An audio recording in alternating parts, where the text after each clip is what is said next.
Greetings viewers, this is Nay, and welcome to another segment and part 2 to the series of the essence of training.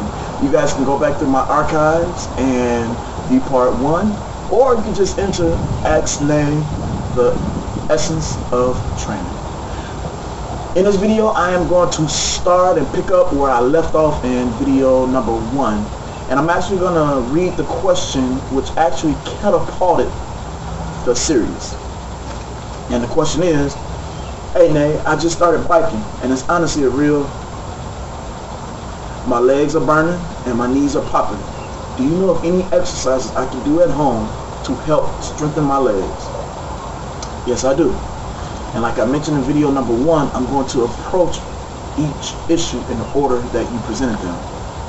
So last video I mentioned why we actually have the muscular pain, tenderness, and burning during and after exercise or training. Well, that's the sign of our muscles doing things that it's not used to doing. It's like math in the sense that when you become used to basic arithmetic, you're now ready for pre-algebra, then algebra, then geometry, then trigonometry, then statistics, then calculus, etc. So when you're used to the current amount of weights, these amount of sets, these amount of reps, these amount of miles, this amount of time, and those variables don't bring about that afterburn of training, then you bump it up a little bit and increase the weights, sets, reps, miles, time, just to restart the process or cycle of feeling the muscular tenderness, pain, or burn. This process or cycle is very necessary for the body to undergo change of any kind, such as weight loss, bulking, or defining. We've called this process over the years shocking the muscles, but the term that is now more often and popularly used due to the wonderful programs such as PX90 is muscle confusion.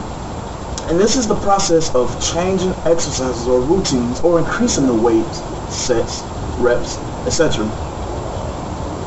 This works so dynamic and is key due to the fact that the body adapts to the demand put upon it. So whether you're detrained or untrained, you start training.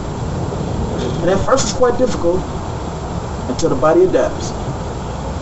Then you confuse the muscles, literally shocking them, putting a different demand upon them, which the body has to adapt, therefore forcing change. Now there's another type of training dedicated to the few individuals who are at their ideal weight or shape and just wish to keep up what they already have. So the shock is introduced, implemented, and increased a lot more gradually. I'm about to shoot out a nice formula for you guys. It's a simple formula, but you guys have to listen carefully to catch it. The more shock that's introduced, less gradually, the more change. And the less shock that is introduced more gradually, the less change. That just means that an individual who is already at their ideal weight or shape don't have to introduce shock into their routine as fast as an individual who's trying to look for a change of any sort, like I alluded to before, such as defining or losing or bulking. I hope you guys enjoyed this video. Stay tuned for the next part of this series. Take care. Keep the questions coming.